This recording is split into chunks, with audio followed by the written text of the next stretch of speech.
Platform पर crack कर सकते हो। इसके लिए आपको प्लस सब्सक्रिप्शन लेना होगा और उसके बाद में आप पा सकते हैं अनलिमिटेड लाइव और रिकॉर्डेड कोर्सेज इंडिया के बेस्ट एजुकेटर से। तो जल्दी से सब्सक्राइब कीजिए अनअकैडमी को। आज का जो हमारा टॉपिक रहेगा वो है राजस्थान का एकीकरण। ठीक है, राजस्थान का एकीकरण पढ़ेंगे अपन। ठीक है, आज का ये अपना टॉपिक रहेगा और एक बार सारे के सारे जुड़ जाइए प्लीज। तो हिस्ट्री कोर्स में अपना है राजस्थान का एकीकरण।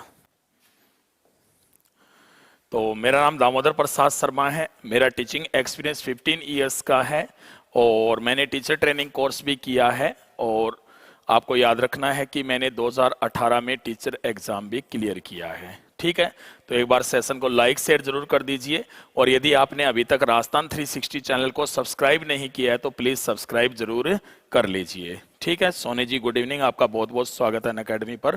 तो स्टार्ट करते हैं अपन आज की ये क्लास। टॉपिक जो हमारा रहेगा वो कौन सा रहेगा? राजस्थान का एकीकरण।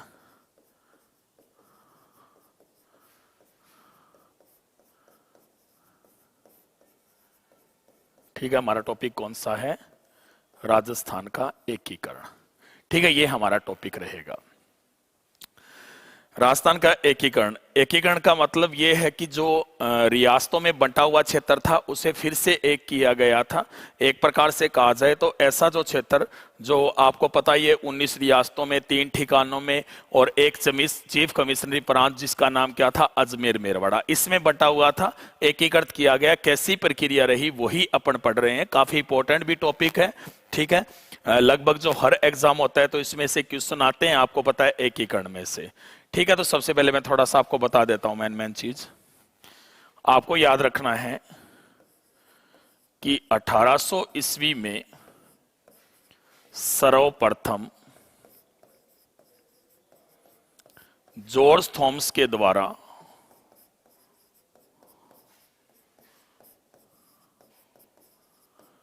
इस भूभाग को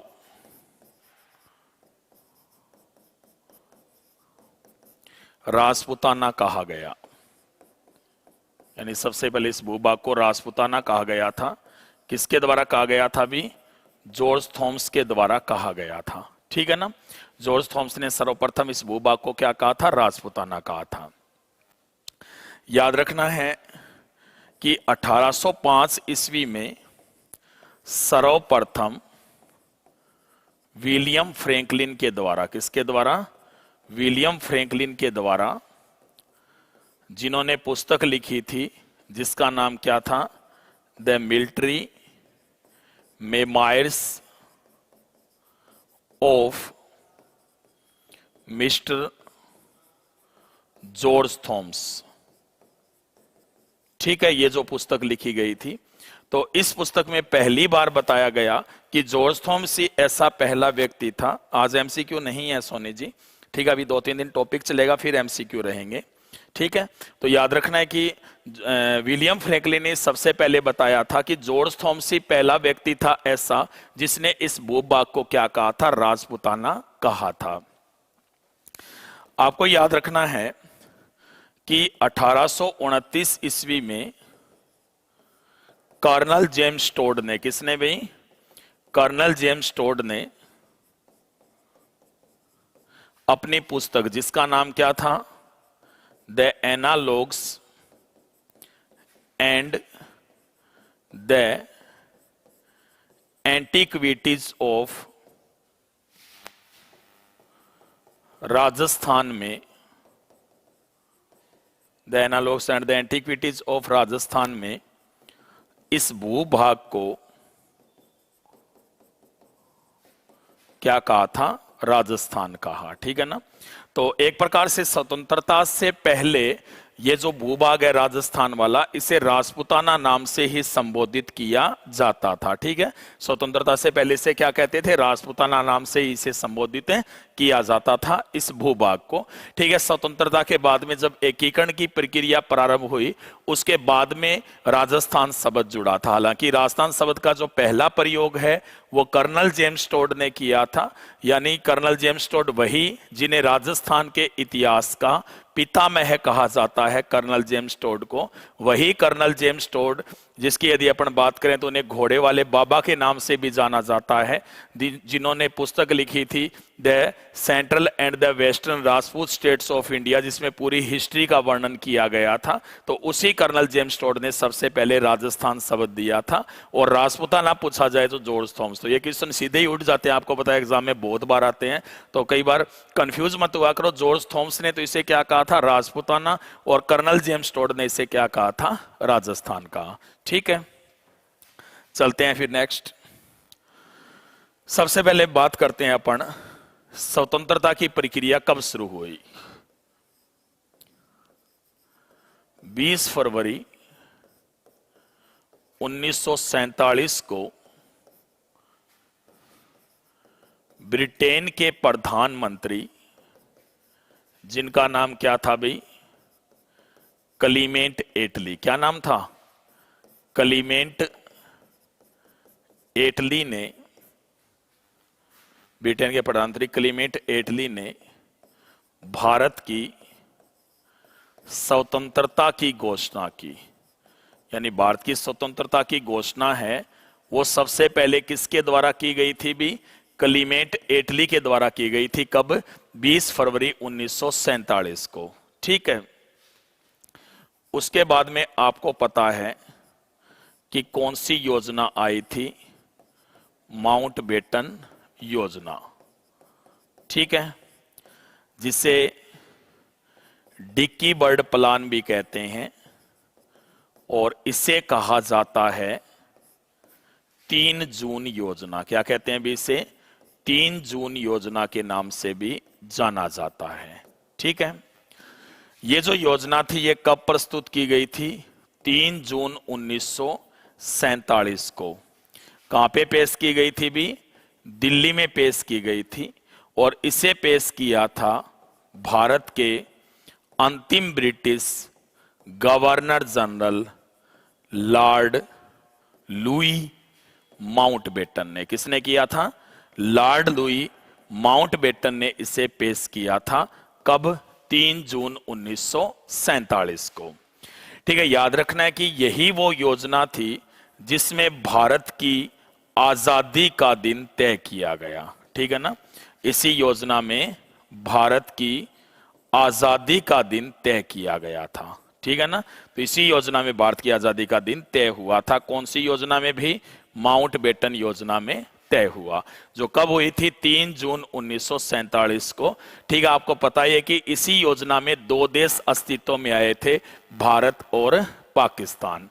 ठीक है, दरअसल अंग्रेजों ने एक चाल खेली थी, एक्चुअल में कह दिया था कि जो रियासतें हैं ना वो जैसी संधियों से पहले थी वैसी ही रह सकती हैं। अब संधियों से पहले तो आपको पता है कि एक्चुअल में जो रियासतें हैं वो दरअसल अपना अलग अस्तित्व रखती थी, तो ऐसा ही यहाँ पे कह दिया गया अंग्रेज सरकार के द्वारा। तो अब है ना, यहाँ पर 3 जून को लोगों को यह समझ नहीं आ रहा था कि 2 देश स्वतंत्र होने वाले हैं या 567, क्योंकि उस समय रियासतें 565 थी और अंग्रेजों ने यह कह दिया कि अपना स्वतंत्र अस्तित्व रख पाएगी। तो निश्चित रूप से यहां पर स्थिति काफी चिंताजनक थी। लेकिन उस समय के सरदार वल्लभ भाई पटेल और अन्य जो महत्वपूर्ण स्वतंत्रता सेनानी रहे थे, उन्होंने मिलकर के इस पूरे भारत को एक किया था। ठीक है, तो कोई आसान काम नहीं था। ठीक है, आज कहना आसान है कि उन्होंने ऐसे ही कर दिया वैसे कर दिया, वो एक अलग चीज है, लेकिन आसान काम नहीं था इतने बड़े क्षेत्र को एक करना। ठीक है, अपने को यहाँ पे सिर्फ राजस्थान के बारे में पता करना है। ठीक है, तो इसलिए अब ये निश्चित किया गया कि रियासतों को यदि एक करना है तो कोई डिपार्टमेंट होना चाहिए। ठीक है, और यही कारण था कि इसके बाद में एक विभाग स्थापित किया गया जिसका नाम था रियासती विभाग। ठीक है ना, इन 3 जून योजना के बाद में कौन सा विभाग स्थापित किया गया था, रियासती विभाग। सोनू जी, पिंकी जी स्वागत है। इनाया खान जी आपका भी बहुत बहुत स्वागत है अनअकैडमी पर। आशा जी आपका भी बहुत बहुत स्वागत है। अमन जी आपका भी स्वागत है। ममता जी स्वागत है आपका अनअकैडमी पर। ठीक है, सबका बहुत बहुत स्वागत है। ठीक है, तो इस तरह से यहां पर अब एकीकरण की प्रक्रिया प्रारंभ हुई। तो आपको याद रखना है कि रियासती विभाग की स्थापना कब की गई। रियासती विभाग की स्थापना, तो याद रखना है कि रियासती विभाग की जो स्थापना है ये की गई थी 5 जुलाई 1947 को, और इसकी स्थापना कहां पे की गई थी? दिल्ली में की गई थी। ठीक है ना। तो रियासती विभाग की स्थापना 5 जुलाई 1947 को हुई थी, और कहां पे हुई थी? दिल्ली में। इसके जो अध्यक्ष बने थे वो कौन थे भी? सरदार वल्लभ भाई पटेल।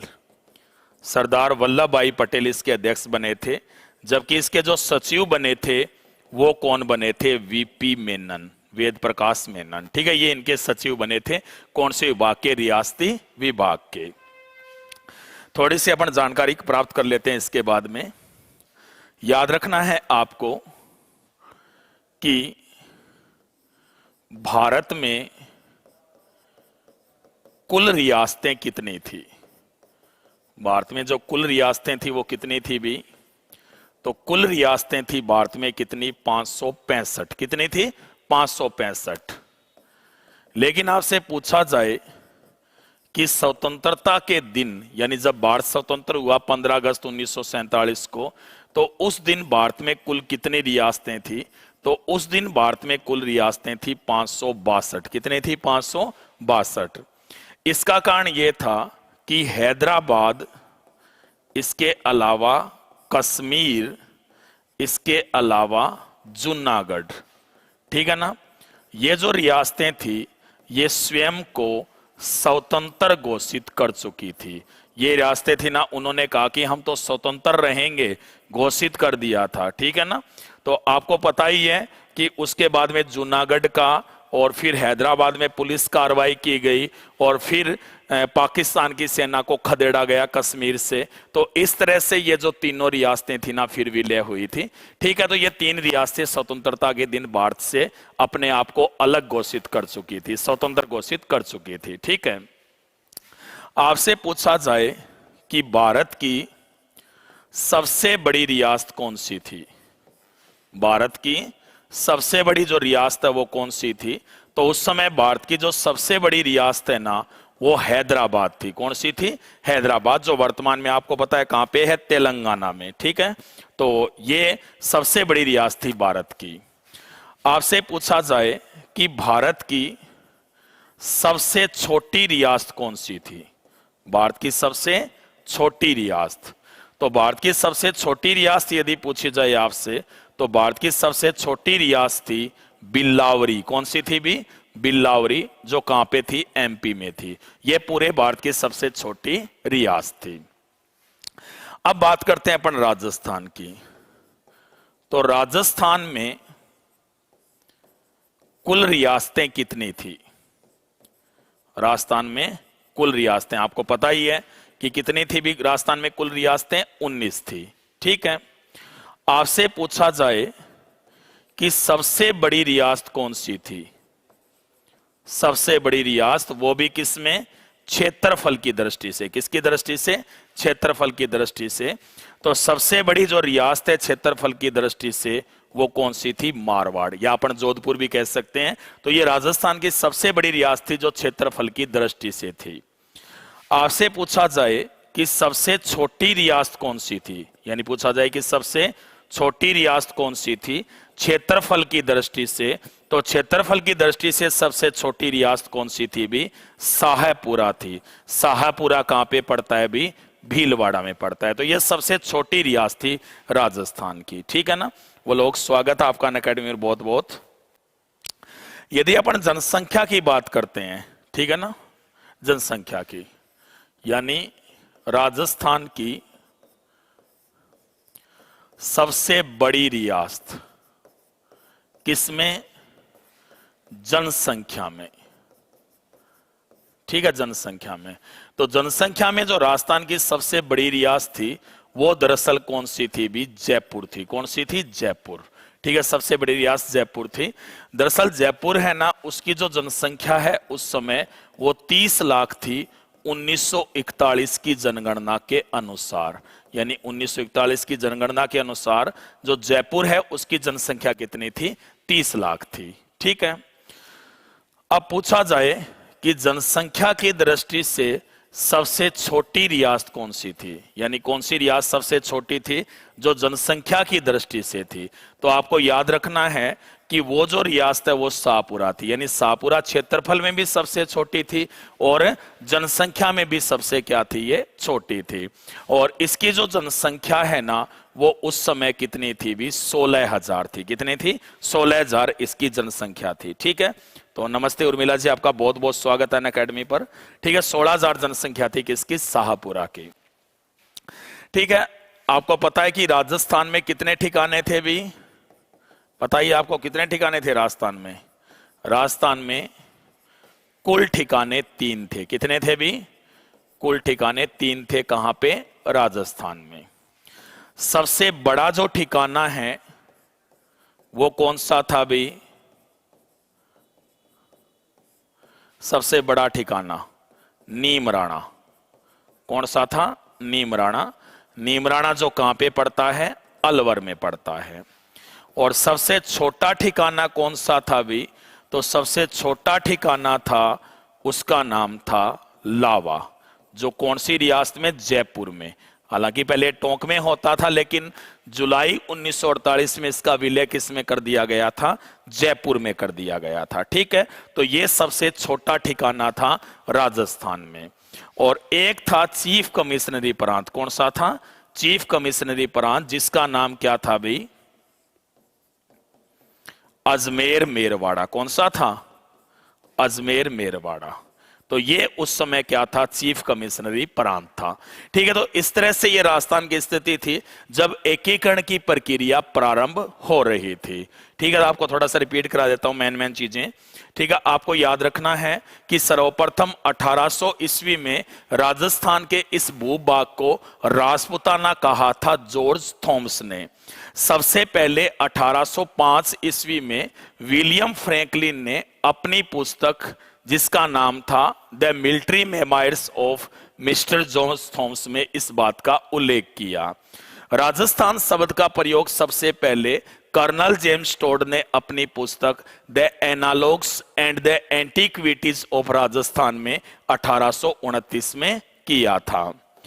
यदि अपन बात करें तो भारत की स्वतंत्रता की घोषणा कब की गई थी? 20 फरवरी 1947 को। और यह जो घोषणा है ये किसने की थी? ब्रिटेन के प्रधानमंत्री क्लीमेंट एटली ने। ठीक है, याद रखना है कि इसके बाद में जारी की गई कौन सी योजना? माउंटबेटन योजना। इसे डिकी बर्ड प्लान भी कहते हैं और इसे 3 जून योजना के नाम से भी जाना जाता है। तो यह कब हुई थी? 3 जून 1947 को भारत के गवर्नर जनरल ने पेश की थी लॉर्ड लुई माउंटबेटन ने। इसी योजना में भारत की स्वतंत्रता का दिन तय किया गया। और इसके बाद में फिर हुई कौन से विभाग की स्थापना भाई? रियासती विभाग की स्थापना, जिसकी स्थापना हुई थी 5 जुलाई 1947 को। और यह कहां पे हुई थी स्थापना? दिल्ली में। इसके जो अध्यक्ष है वो कौन बने थे भी? सरदार वल्लभ भाई पटेल बने थे। और सचिव कौन बने थे? इसके वीपी मेनन बने थे। ठीक है, याद रखना है कि भारत में कुल रियासतों की संख्या कितनी थी भी? 565। स्वतंत्रता के दिन कुल रियासतें कितनी थी? 562, क्योंकि हैदराबाद, कश्मीर और जूनागढ़ गुजरात वाली खुद को स्वतंत्र घोषित कर चुकी थी। पूछा जाए आपसे कि भारत की सबसे बड़ी रियासत कौन सी थी? तो हैदराबाद। सबसे छोटी कौन सी थी? बिलावरी, जो कहां पे है? एमपी में। सब राजस्थान में कुल रियासतें थी 19। सबसे बड़ी रियासत क्षेत्रफल में कौन सी थी? मारवाड़। और सबसे छोटी क्षेत्रफल में कौन सी थी? शाहपुरा भीलवाड़ा। राजस्थान की सबसे बड़ी रियासत जनसंख्या में जयपुर, 30 लाख जनसंख्या 1941 की सेंसस यानी जनगणना के अनुसार। सबसे छोटी रियासत जनसंख्या में शाहपुरा, 16,000 की जनसंख्या, 3 ठिकाने, सबसे बड़ा नीमराणा, सबसे छोटा लावा और एक चीफ कमिश्नरी प्रांत अजमेर मेरवाड़ा। ठीक है। अब अपन पढ़ लेते हैं, आजकल बहुत क्वेश्चन आते हैं ऐसे सुमिलित असुमिलित, तो अपन पढ़ लेते हैं कि एकीकरण के समय कौन सी रियासत का कौन सा शासक था। ठीक है, यह चीज भी आपको ध्यान रखनी पड़ेगी कि एकीकरण के समय कौन सी रियासतें होती थी और उनके शासक कौन कौन थे। ठीक है, ये चीजें याद रखनी है। तो अपन अभी पढ़ेंगे रियासतें व उनके शासक, रियासतें और उनके शासक, ये पढ़ेंगे। ठीक है, तो सबसे पहले यहां पे तो रियासत आ जाएगी और यहां पे आ जाएंगे कौन, शासक आ जाएंगे। रियासतें और यहां पे कौन, शासक। ठीक है, तो सबसे पहले अपन चलते हैं अलवर से। अलवर, यहां के शासक का नाम क्या था भी, महाराजा तेज सिंह। क्या नाम था, महाराजा तेज सिंह यहां के शासक का नाम था। ठीक है, दूसरे नंबर पे बात करते हैं भरतपुर की। तो भरतपुर के महाराजा कौन थे भी, बृजेंद्र सिंह। भरतपुर के महाराजा कौन थे, बृजेंद्र सिंह थे। ठीक है, तीसरे अपन चलते हैं फिर धौलपुर में। ठीक है ना, धौलपुर, और धौलपुर के जो शासक थे उनका नाम था उदयभान सिंह। क्या नाम था भी, उदयभान सिंह, ये धौलपुर के शासक थे। ठीक है, इसके बाद में बात करते हैं करौली। करौली के शासक कौन थे, तो करौली के जो शासक है उस समय उनका नाम था गणेश पाल देव। क्या नाम था भी, गणेश पाल देव उस समय करौली के शासक थे। इसके बाद में बात करते हैं कोटा की। कहां की, कोटा की, और कोटा के जो शासक थे उनका नाम था महाराव भीम सिंह। क्या नाम था भी, महाराव भीम सिंह, वो कहां के शासक थे, कोटा के शासक थे। बात करते हैं बूंदी के शासक की। तो बूंदी के जो शासक थे उस समय जब एकीकरण हुआ था तो उस समय बूंदी के शासक थे बहादुर सिंह। क्या नाम था, बहादुर सिंह। बात करते हैं झालावाड़ की। किसकी, झालावाड़ की। तो झालावाड़ के जो शासक थे उस समय उनका नाम था महाराजा हरिश्चंद्र। ये कहां के शासक थे भी, झालावाड़ के शासक थे। ठीक है, आर के यादव जी स्वागत है आपका अनअकैडमी में, बहुत बहुत। इसके बाद में अन्य शासक भी पढ़ लेते हैं। कितनी रियासतें हो गई हमारी, 7 हो गई। ठीक है, इसके बाद में अगली जो रियासत 8वीं, डूंगरपुर। कौन सी रियासत, डूंगरपुर। तो इनके जो शासक थे उनका नाम क्या था भी, दूसरी स्लाइड में चलते हैं, डूंगरपुर की बात करते हैं। तो डूंगरपुर के जो शासक थे 8वीं रियासत, उनके शासक कौन थे भी, लक्ष्मण सिंह। कौन थे, लक्ष्मण सिंह। ठीक है, उसके बाद में कौन सी रियासत भी, बांसवाड़ा। बांसवाड़ा के शासक कौन थे भी उस समय, चंद्रवीर सिंह। क्या नाम था भी, चंद्रवीर सिंह। ठीक है, उसके बाद में अगली रियासत कौन सी भी, प्रतापगढ़। कौन सी, प्रतापगढ़। और प्रतापगढ़ के कौन से थे, महाराजा अंबिका सिंह। क्या नाम था, महाराजा अंबिका सिंह, ये प्रतापगढ़ के शासक थे। इसके बाद में बात करते हैं अपन टोंक की। तो ये एकमात्र मुस्लिम रियासत थी ना, तो यहां के शासक कौन थे, नवाब अजीजुद्दौला खां। क्या नाम था भी, नवाब अजीजुद्दौला खां है ना, ये यहां के क्या थे, शासक थे। कहां के शासक थे भी ये, टोंक के। इसके बाद में बात करते हैं अपन शाहपुरा की। किसकी बात करते हैं, शाहपुरा की। तो शाहपुरा के जो शासक थे उस समय वो थे सुदर्शन देव सिंह। क्या नाम था भी उनका, सुदर्शन देव सिंह शासक थे शाहपुरा के। बात करते हैं किशनगढ़ की। तो किशनगढ़ के जो शासक है उस समय उनका नाम था महाराजा सुमेर सिंह। क्या नाम था भी, महाराजा सुमेर सिंह। ये तो 13 रियासतें, पहले में 4 आई थी मत्स्य संघ में, फिर दूसरी 9 रियासतें आ गई। अब अपन चलते हैं तीसरे चरण में, कौन सी रियासत आई थी भी, उदयपुर आई थी।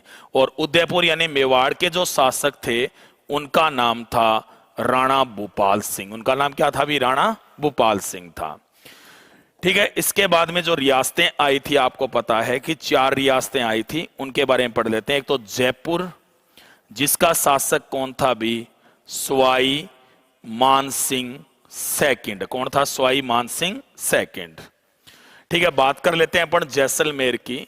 तो जैसलमेर के महारावल उस समय कौन थे? जवाहर सिंह। क्या नाम था?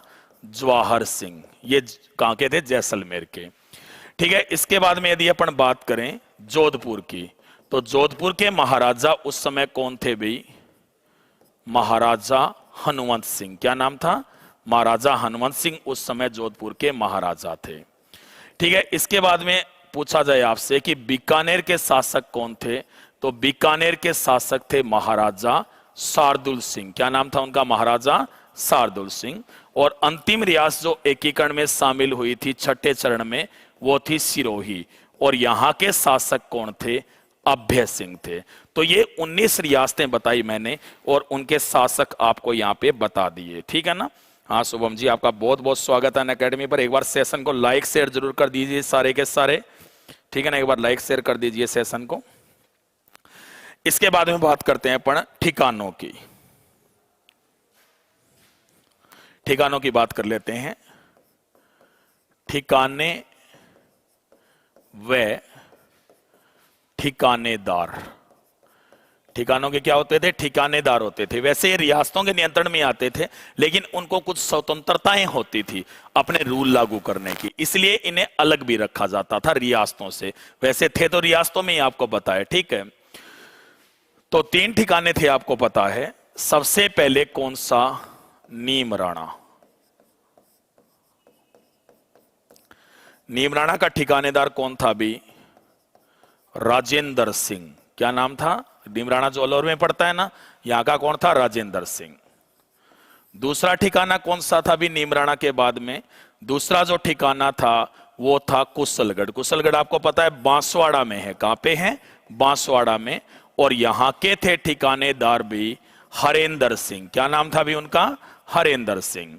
और तीसरा ठिकाना लावा, जो जयपुर में, यहां के जो ठिकानेदार थे उनका नाम था बंस प्रदीप सिंह। क्या नाम था उनका? बंस प्रदीप सिंह। तो ये ठिकाने और ठिकानेदार थे। आपको पता है कि एक चीफ कमिश्नरी प्रांत भी था। कौन सा था चीफ कमिश्नरी प्रांत? अजमेर मेरवाड़ा। ठीक है ना? एक चीफ कमिश्नरी प्रांत था अजमेर मेरवाड़ा। तो चीफ कमिश्नर कौन थे भी उनके, ये भी पढ़ लेते हैं अपन कि जब एकीकरण चल रहा था स्वतंत्रता के समय, तो उस समय चीफ कमिश्नर कौन थे? तो किसके? अजमेर मेरवाड़ा। एक ही तो था ना चीफ कमिश्नर प्रांत राजस्थान में, अजमेर मेरवाड़ा। और इसके जो चीफ कमिश्नर थे वो थे हीरानंद शिव सदानी। क्या नाम था उनका? हीरानंद शिव सदानी। तो याद कर लीजिएगा इन्हें निश्चित रूप से। ठीक है ना? लिख लिख के याद करोगे तो अच्छी तरह से आपके याद हो जाएंगे निश्चित रूप से। अजय जी आपका बहुत बहुत स्वागत है। RS RTS आपका भी बहुत बहुत स्वागत है अनअकैडमी पर। CCTV आपका भी स्वागत है। ठीक है, तो एक बार इन्हें याद जरूर कर लीजिएगा। तो एक बार दोबारा देख लेता हूं, स्क्रीनशॉट ले सकते हो आप। ठीक है, तो सबसे पहले अलवर तेज सिंह, भरतपुर ब्रजेंद्र सिंह, धौलपुर के उदयबान सिंह, करौली के गणेश पाल देव, कोटा के महाराव भीम सिंह, बूंदी के बहादुर सिंह, झालावाड़ के महाराजा हरिश्चंद्र। इसके बाद डूंगरपुर के लक्ष्मण सिंह, बांसवाड़ा के चंद्रवीर सिंह, प्रतापगढ़ के अंबिका सिंह, टोंक के नवाब अजीजुद्दौला खां, शाहपुरा के कौन थे भी? सुदर्शन देव सिंह, किशनगढ़ के सुमेर सिंह, उदयपुर के राणा भूपाल सिंह, जयपुर के सवाई मानसिंह सेकंड। जैसलमेर के शासक कौन थे भी? जवाहर सिंह थे। जोधपुर के कौन थे भी? इसमें हनुमंत सिंह थे। थैंक यू सोनी जी, बहुत बहुत धन्यवाद। बीकानेर के कौन थे? महाराजा शार्दुल सिंह। और सिरोही के कौन थे? अभय सिंह। ठीक है, ठिकाने और ठिकानेदार। नीमराणा के कौन थे भी? राजेंद्र सिंह। कुशलगढ़ के हरेंद्र सिंह। लावा के कौन थे? बंस प्रदीप सिंह। और चीफ कमिश्नर कौन था? हीरानंद शिव सदानी। किसका? अजमेर मेरवाड़ा का। तो ये थे यहां पर। अब अपन बात करते हैं थोड़ी सी अन्य चीजें एकीकरण के बारे में। तो आपको याद रखना है कि एकीकरण के समय संपूर्ण भारत को 3 श्रेणियों में बांटा गया। कितनी श्रेणियों में बांटा गया था अभी? 3 श्रेणियों में बांटा गया था संपूर्ण भारत को एकीकरण के समय। ठीक है, तो 3 श्रेणियों में बंटा हुआ था भारत। कौन कौन सी श्रेणी थी भी? सबसे पहले थी इसमें कौन सी श्रेणी? ए श्रेणी। कौन सी थी? ए श्रेणी। ए श्रेणी की बात करें अपन तो इसमें आते थे ब्रिटिश प्रांत। कौन आते थे भी इसमें? ब्रिटिश प्रांत आते थे। कौन सी श्रेणी में? ए श्रेणी में। एग्जाम्पल के यदि लिए बताएं अपन तो जैसे बंबई, उड़ीसा, बिहार, बंगाल, ठीक है ना, ये प्रांत होते थे उस समय। जैसे कि मद्रास, ठीक है। इसके बाद में यदि अपन बात करें तो मद्रास के बाद में सिंध, फिर कौन सा? पंजाब। सिंध के बाद में कौन सा भी? पंजाब। फिर उत्तर पश्चिम सीमांत प्रांत। कौन सा था? उत्तर पश्चिम सीमांत प्रांत। और एक कौन सा था उस समय? संयुक्त प्रांत। कौन सा था? उत्तर पश्चिम सीमांत प्रांत तो जो पाकिस्तान में चला गया ना वो था। और संयुक्त प्रांत की यदि अपन बात करें तो कौन सा था? जो यूपी वाला क्षेत्र है। और मध्य प्रांत, मध्य प्रांत में थोड़ा सा इसमें महाराष्ट्र भी आ जाता था, एमपी भी आ जाता था। और एक था असम। एक कौन सा था? असम। तो ये उस समय कुल 11 प्रांत थे। उस समय कितने प्रांत थे? 11 प्रांत थे। ब्रिटिश प्रांत माने जाते थे और इन पर पूरी तरह से किसका नियंत्रण होता था? अंग्रेजों का। ठीक है।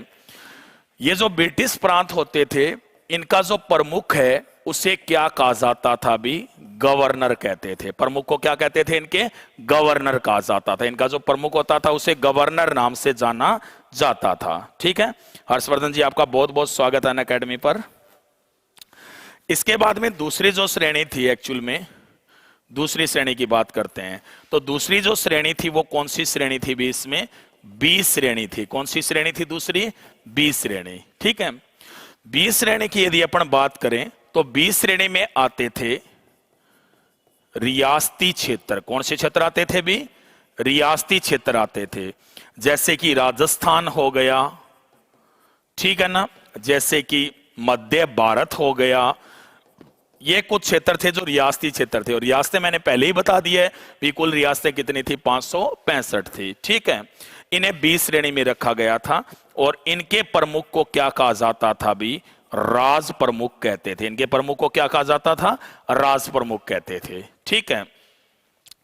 उसके बाद में फिर आती है कौन सी श्रेणी? तीसरी श्रेणी। ठीक है, इसे मैं बता देता हूं मैं। तीसरी श्रेणी थी और तीसरी श्रेणी को कौन सी श्रेणी कहा गया? सी श्रेणी। ये तो 1 नंबर हो गई, ये 2 नंबर हो गई। और तीसरी फिर कौन सी थी? सी श्रेणी। सी श्रेणी थी। ठीक है ना। और जो सी श्रेणी थी उसकी यदि अपन बात करते हैं तो सी श्रेणी में आते थे चीफ कमिश्नरी प्रांत। कौन से आते थे भी? चीफ कमिश्नरी प्रांत इस सी श्रेणी में आते थे। जैसे कि अजमेर मेरवाड़ा था, ठीक है ना। इसके अलावा कुर्ग था कर्नाटक में, बलूचिस्तान था और दिल्ली था। ये 4 होते थे उस समय चीफ कमिश्नरी प्रांत। ये कौन सी श्रेणी में आते थे? सी श्रेणी में। और इनका जो प्रमुख है ना उसे भी क्या कहा जाता था? चीफ कमिश्नर के नाम से जाना जाता था। ठीक है। इसके प्रमुख को क्या कहते थे भी? चीफ कमिश्नर के नाम से इसे जाना जाता था। ठीक है। तो आपको इतना ही याद रखना है कि एकीकरण के समय पूरे भारत को कितनी श्रेणियों में बांट दिया गया था? 3 श्रेणियों में। ए श्रेणी में ब्रिटिश प्रांत थे जिनकी संख्या उस समय कितनी थी? 11 थी। बंबई, उड़ीसा, बिहार, बंगाल, मद्रास, सिंध, पंजाब, उत्तर पश्चिम सीमांत प्रांत, संयुक्त प्रांत, असम, मध्य प्रांत। ठीक है। इसका प्रमुख क्या कहलाता था भी? गवर्नर कहलाता था। ठीक है। फिर थी कौन सी श्रेणी? बी श्रेणी। इसमें कौन से क्षेत्र आते थे भी? रियासती क्षेत्र आते थे जैसे राजस्थान और मध्य भारत। और इसका जो प्रमुख था वो क्या कहलाता था भी? राज प्रमुख कहलाता था। तीसरी जो श्रेणी थी वो कौन सी थी? सी श्रेणी। इसमें क्या आते थे भी? चीफ कमिश्नरी प्रांत आते थे जैसे कि अजमेर मेरवाड़ा, कुर्ग, बलूचिस्तान, दिल्ली। ये 4 थे चीफ कमिश्नरी प्रांत और इनका प्रमुख क्या कहलाता था? Chief commissioner. ठीक है, मैं थोड़ी सी जानकारी बता देता हूं, अपन और भी पढ़ेंगे। तो आप है ना मुझे टेलीग्राम पर भी ज्वाइन कर सकते हो, दामोदर शर्मा आरपीएससी अनअकैडमी। ठीक है, अनअकैडमी का जो ऑफिशियल टेलीग्राम चैनल है, लेट्स क्रैक राजस्थान एग्जाम्स। ठीक है, मेरी जो रोजाना क्लासेज है यूट्यूब के राजस्थान 360 चैनल पर, जो अभी चल रही है 7 बजे होती है। स्पेशल क्लास अभी होगी 8:30 बजे। ठीक है, फ्री स्पेशल क्लास के लिए सबसे पहले आपको जाना है प्ले स्टोर में, अनअकैडमी का लर्निंग ऐप डाउनलोड करना है, मोबाइल नंबर के साथ साइन अप करना है और गोल आरपीएससी लिखना है और मतलब उसमें सिलेक्ट करना है। और फ्री प्लान अनलॉक करने के लिए मेरा रेफरल कोड यूज कर दीजिएगा DAM10। टेस्टिमोनियल ये सुनील बिश्नोई ने दिया था, जिनके रीट में बने थे 126 मार्क्स। ये न्यूरीम खान ने दिया था, जिनके रीट लेवल सेकंड में 123 मार्क्स बने। ये सुखजीन कौर ने दिया था, जिनके 135 मार्क्स बने थे। ठीक है, आरपीएससी की तैयारी को और मजबूत करें लिमिटेड पीरियड ऑफर के साथ। 24 महीने का सब्सक्रिप्शन लेते हो तो 3 महीने का मिलेगा आपको फ्री। ठीक है, इसके बाद में यदि बात करें अपन Vijeta RAS scholarship free test series every Sunday को होती है 10 AM। इसके बाद में ग्राम सेवक वीडियो जो फ्री टेस्ट सीरीज होती है उसकी यदि अपन बात करें तो ये एवरी सैटरडे को 10 AM होती है। Yoddha Rajasthan police constable exam free test series ये मंडे को होती है 10 AM। Second grade teacher exam free test series complete syllabus ये पेपर फर्स्ट ये वेडनेसडे को 10 AM। Gyan first grade teacher exam free test series ये वेडनेसडे को 10 AM। ठीक है, प्लस के लिए फीचर क्या है, आप अपने घर पर कंफर्टेबली लाइव पढ़ सकते हो, अनलिमिटेड एक्सेस मिलेगा सभी कोर्सेज पर। टॉप एजुकेटर जो इंडिया के हैं वो आपको एक ही प्लेटफॉर्म पर मिलेंगे। आप अपने सिलेबस को कवर कर पाओगे, अपने एग्जाम की कंप्लीट तैयारी कर सकते हो, रेगुलर डाउट क्लियरिंग सेशन में जा सकते हो, लाइव टेस्ट सीरीज में भाग ले सकते हो, स्टडी मटेरियल मिलेगा PDF फॉर्मेट में, आंसर राइटिंग सेशन रहेंगे, मेंटरशिप एंड गाइडेंस रहेगी। Vijay Bhav RAS mains paper second answer writing batch starting date है 10th नवंबर। Vijay Bhav RAS mains paper first answer writing batch starting date है 10th नवंबर। ठीक है, इसके बाद विकास राजस्थान ग्राम विकास अधिकारी quick revision batch course starting date है 17th नवंबर। Diksha RPSC first grade teacher paper first batch course starting date है 15th नवंबर। विकास ग्राम सेवक video test series complete syllabus ये every Sunday 6 PM। Yoddha Rajasthan police constable test series ये सैटरडे को होती है 6 PM। ठीक है, Yoddha batch course for Rajasthan police constable exam starting date है 12th नवंबर। Diksha second grade teacher test series ये सैटरडे को 6 PM। विजय Bhav RAS mains test series 2021 ये उन्हीं के लिए एप्लीकेबल है जो कि प्लस सब्सक्राइबर है, अवेलेबल है, सॉरी। ये कोर्सेज अवेलेबल है आपके प्लस पे, आरएस आरपीएस एसआई पटवार हेडमास्टर वनरक्षक वनपाल junior engineer JVV NL read level first and second Aspire English medium college lecture exam. और अभी जो नए कोर्सेज हैं वीडियो के, राजस्थान पुलिस के और फर्स्ट ग्रेड और सेकंड ग्रेड टीचर के। ठीक है, डिस्काउंट जो सब्सक्रिप्शन पर वो 10% का रहेगा। कोई भी प्लान यूज कीजिए, मेरा रेफरल कोड यूज कीजिए DAM10 तो आपको मिलेगा 10% का डिस्काउंट। जैसे 24 महीने का प्लान है वो 8,400 रुपए का है, यदि आप मेरा रेफरल कोड यूज करते हो DAM10 तो 10% के डिस्काउंट के साथ पड़ेगा 7,560 में। ठीक है, कॉम्बो सब्सक्रिप्शन ऑफर आप सभी लर्नर के लिए अनअकैडमी लेकर आया है, मेगा कॉम्बो ऑफर। 4 कैटेगरीज के टॉप एजुकेटर के साथ अपनी तैयारी करें, MPPSC and Vyapam, RPSC, UPPSC and UPSSC और BPSC। ठीक है, अब अपन पढ़ेंगे एकीकरण के महत्वपूर्ण तथ्य।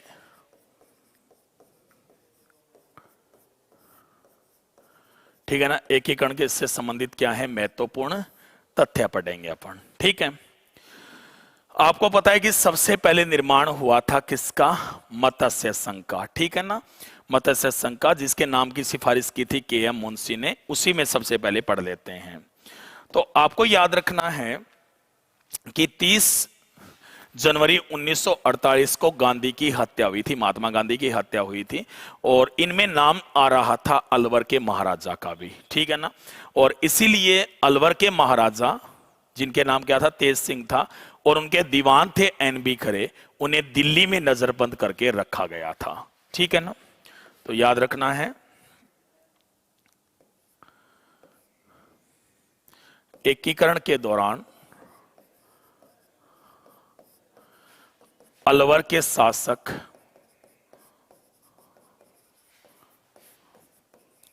क्या नाम था भी? तेज सिंह।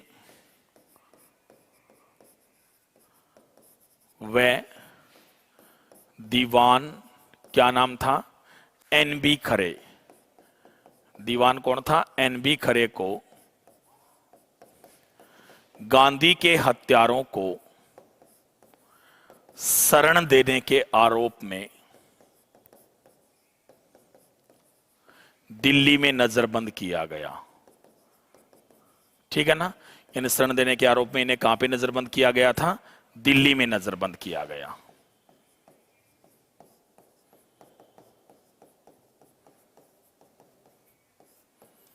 ठीक है। इसके बाद में अपन बात करते हैं धौलपुर और भरतपुर की। ठीक है, धौलपुर और भरतपुर की बात करते हैं।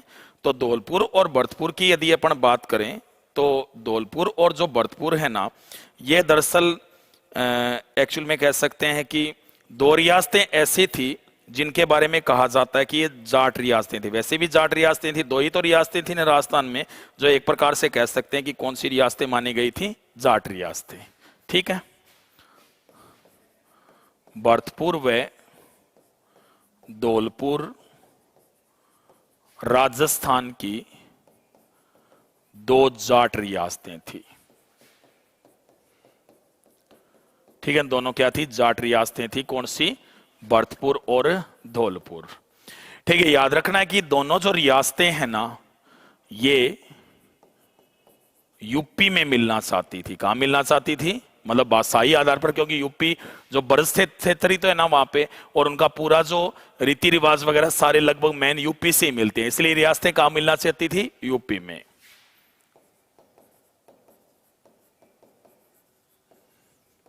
ठीक है, दोनों रियासतें यूपी में मिलना चाहती थी। ठीक है, हालांकि धौलपुर के महाराजा क्या नाम था? उदयबान सिंह। उदयबान सिंह पाकिस्तान में भी मिलना चाहते थे। ठीक है ना, पाकिस्तान में मिलना चाहते थे। हालांकि कैसे मिलेंगे, क्योंकि स्थिति काफी सही नहीं थी उनके अनुकूल। धौलपुर तो कहां रह गया और इधर पाकिस्तान। ठीक है ना, तो ऐसा संभव नहीं था, लेकिन फिर भी उनकी पर्सनल राय थी कि वो कहां मिलना चाहते थे? पाकिस्तान में। इसके बाद में इन्हीं रियासतों का पहले एकीकरण किया गया, अलवर, भरतपुर और धौलपुर का। अब करौली है ना, उसे भी इनके साथ मिला लिया गया। ठीक है, तो इसीलिए सबसे पहला चरण हुआ था मत्स्य संघ। हालांकि चरण अपन अलग से पढ़ेंगे, ये सिर्फ मैं आपको महत्वपूर्ण जो पॉइंट्स है ना उस समय के, उन्हीं के बारे में बता रहा हूं। अब दूसरा चरण आया था। दूसरे चरण में आपको पता है 9 रियासतें शामिल हुई थी। 9 रियासतें, एक कोटा हुई थी, उसके बाद बूंदी थी, फिर झालावाड़ थी, डूंगरपुर थी, बांसवाड़ा थी, प्रतापगढ़ थी, टोंक थी, सापुरा थी, किशनगढ़ थी। ये 9 रियासतें थी। तो उनके बारे में थोड़ा सा अपन पढ़ लेते हैं, 9 रियासतों के बारे में। सबसे पहले अपन कोटा की बात करते हैं। कोटा के शासक क्या नाम था भी? महाराव भीम सिंह ने हाड़ौती संघ की घोषणा की। कौन से संघ की घोषणा की थी भी इन्होंने? हाड़ौती संघ की घोषणा की थी कोटा के शासक महाराव भीम सिंह ने। कौन कौन सी रियासतें आ रही थी इसमें आपको पता ही है? एक तो कोटा, एक कौन सी रियासत आ रही थी भी? बूंदी, और एक कौन सी रियासत आ रही थी इसमें? झालावाड़। तो ये 3 रियासतें इसमें आ रही थी, जबकि इन्होंने कह दिया था कि हम कौन सा संघ बनाएंगे? यहां पे हाड़ौती संघ बनाएंगे। ठीक है, इसके बाद में बात करें तो कहते हैं कि पटेल ने इन्हें आमंत्रित किया, बातचीत की। पूछा गया भी क्यों बनाना चाहते हो हाड़ौती संघ? क्योंकि इन्होंने कहा मैं मैन बनना चाहता हूं इसमें हाड़ौती में। पटेल ने कहा मैन तो हम वैसे भी आपको बना देंगे, ठीक है ना, आपको राज प्रमुख का पद देंगे। ठीक है, ऐसा कहा गया। राजधानी भी कोटा को ही बना देंगे। ठीक है, तो इसलिए दूसरे चरण में राज प्रमुख का पद आपको पता है भीम सिंह को दे दिया गया था, जबकि यहां पे राजधानी भी कोटा को बना दिया गया। अब कोटा ही मैन था, मतलब भीम सिंह ही मैन कर रहा था यहाँ पे, दरअसल उनका नेतृत्व कर रहा था, लीडरशिप कर रहा था। भीम सिंह ने तुरंत साइन कर दिए तो इनको भी साइन करने पड़े। ठीक है, तो इस तरह से ये हाड़ौती संघ का जो मामला था ना वो फेल हो गया था। ठीक है, बात करते हैं अपन डूंगरपुर बांसवाड़ा की। राजस्थान की सबसे पिछड़ी रियासतें थी कौन सी? डूंगरपुर और बांसवाड़ा।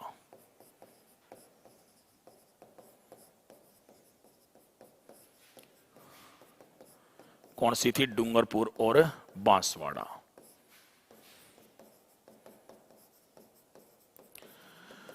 ठीक है, याद रखना है कि दोनों रियासतें गुजरात में मिलना चाहती थी।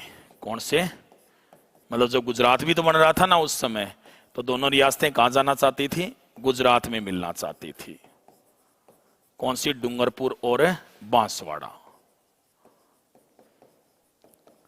ये चाहती थी दोनों रियासतें कि वो कहां पर चली जाएं? गुजरात में।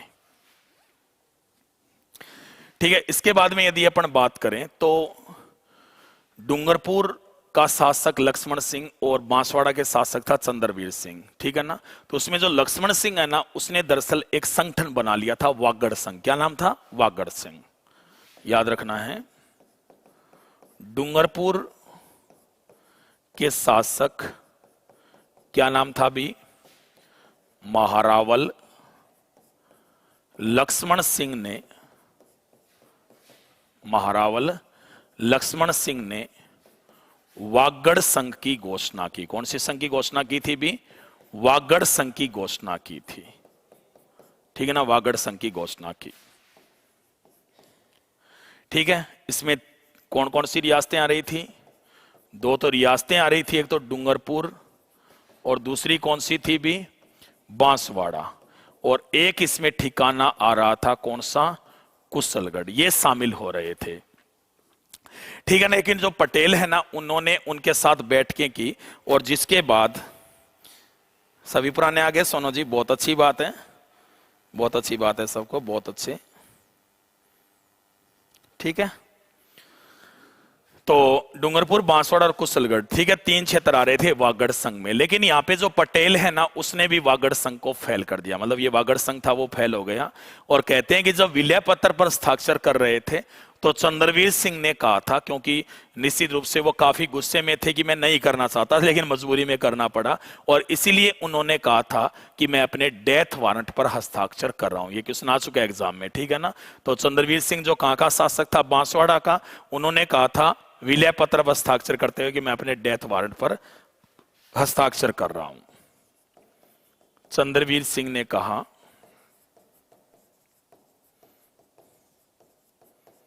मैं अपने डेथ वारंट पर हस्ताक्षर कर रहा हूं।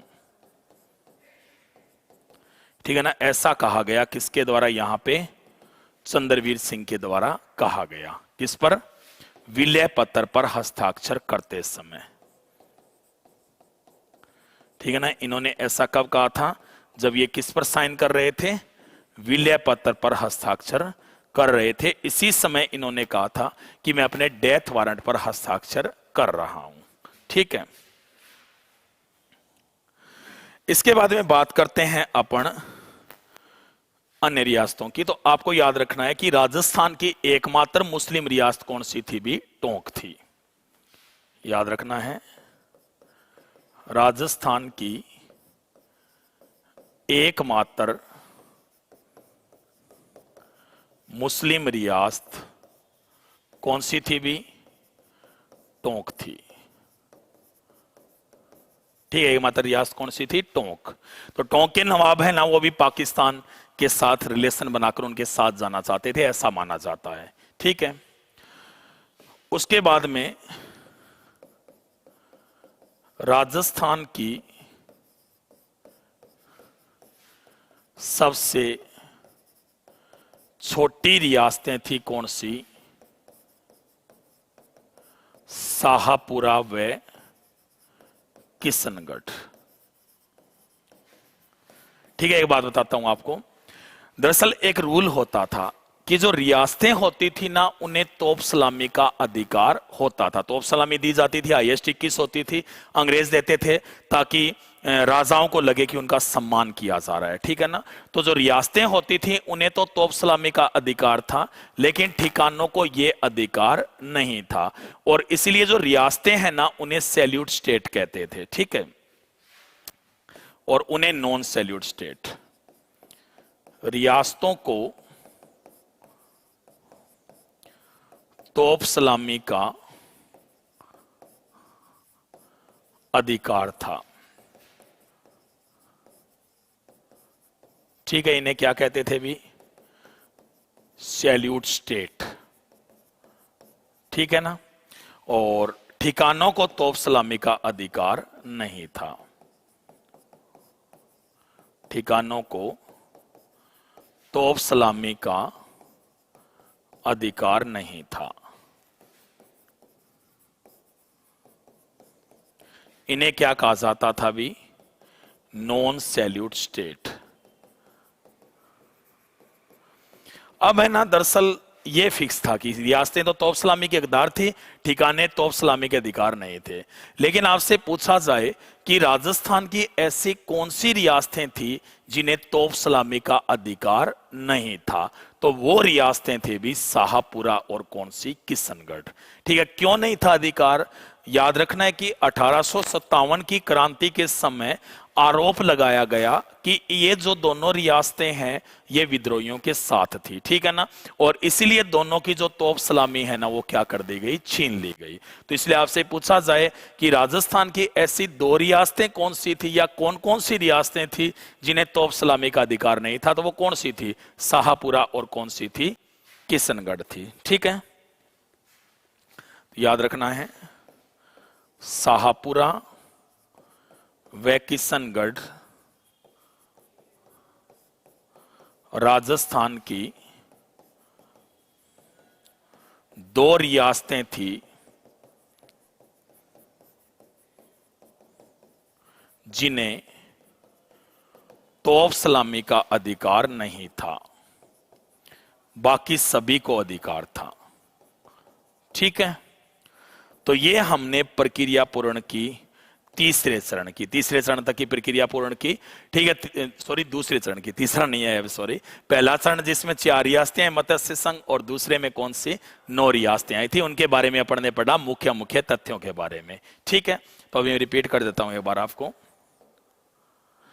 एकीकरण से संबंधित महत्वपूर्ण तथ्य पढ़ रहे हैं अपन। तो आपको याद रखना है कि एकीकरण के दौरान अलवर के शासक तेज सिंह और दीवान NB खरे को गांधी के हत्यारों को शरण देने के आरोप में नजरबंद करके रखा गया था। कहां पे? दिल्ली में। हालांकि बाद में इन्हें छोड़ दिया था। भरतपुर और धौलपुर है ना, राजस्थान की दो क्या थी? जाट रियासतें थी। और ये जो रियासतें हैं ना, ये कहां पे जाना चाहती थी? यूपी में। दरअसल ऐसा में माना गया कि धौलपुर के शासक, जिनका नाम क्या था? महाराजा उदयबान सिंह, ये अपनी रियासत को कहां मिलाना चाहते थे? पाकिस्तान में, ठीक है। गीताराम जी, आपका बहुत बहुत स्वागत है अनअकैडमी पर, ठीक है। याद रखना है कि कोटा के शासक महाराव भीम सिंह ने कौन से संघ की घोषणा की थी? हाड़ौती संघ की, जिसमें 3 रियासतें आ रही थी, कोटा, बूंदी और झालावाड़। याद रखना है, राजस्थान की सबसे पिछड़ी रियासतें मानी गई थी कौन सी? डूंगरपुर और बांसवाड़ा। दोनों जो रियासतें हैं ना, ये किस में मिलना चाहती थी? गुजरात में। डूंगरपुर के शासक थे जिनका नाम था महारावल लक्ष्मण सिंह। उन्होंने घोषणा की थी कि हम तो कौन सा संघ बनाएंगे भी? वागड़ संघ बनाएंगे। और इसमें कौन सी रियासतें आ रही थी? डूंगरपुर, बांसवाड़ा, और ठिकाना आ रहा था कौन सा? कुशलगढ़। बांसवाड़ा के जो शासक चंद्रवीर सिंह है ना, उन्होंने विलय पत्र पर हस्ताक्षर करते समय कहा कि मैं अपने डेथ वारंट पर हस्ताक्षर कर रहा हूं। ऐसा किसने कहा था?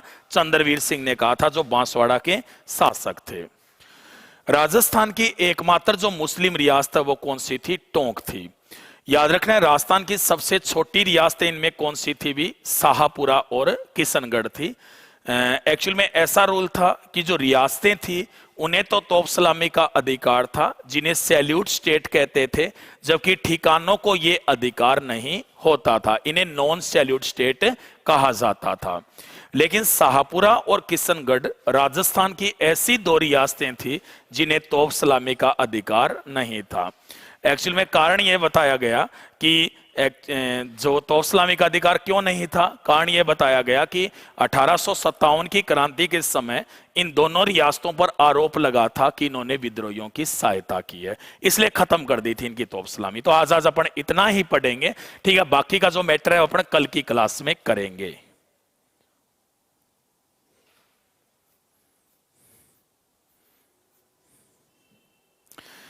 तो आप या आपका कोई मित्र अनअकैडमी का किसी भी प्रकार का कोर्स लेना चाहता है तो मेरा रेफरल कोड यूज कीजिएगा DAM10, जिससे आपको मिल जाएगा 10% का डिस्काउंट। प्लीज वीडियो को लाइक जरूर कीजिएगा, शेयर जरूर कीजिएगा और राजस्थान 360 चैनल को सब्सक्राइब भी कीजिएगा। बेल आइकन को भी प्रेस कीजिए ताकि आपको नोटिफिकेशन मिल जाए। आप सबको बहुत बहुत धन्यवाद जुड़ने के लिए, और कल भी उम्मीद है कि आप अच्छी संख्या में पहुंचाओगे लाइव को। प्लीज जरूर जुड़िएगा क्लास में, ठीक है ना। कोई भी आपके डाउट हो तो जरूर पूछिएगा। थैंक यू सोनू जी, सोनी जी, सबको बहुत बहुत धन्यवाद। यादव जी, उर्मिला जी, आशा जी, ठीक है, सबको बहुत बहुत धन्यवाद। गुड नाइट सभी को, ठीक है। कल मिलते हैं फिर इसी टाइम 7 बजे।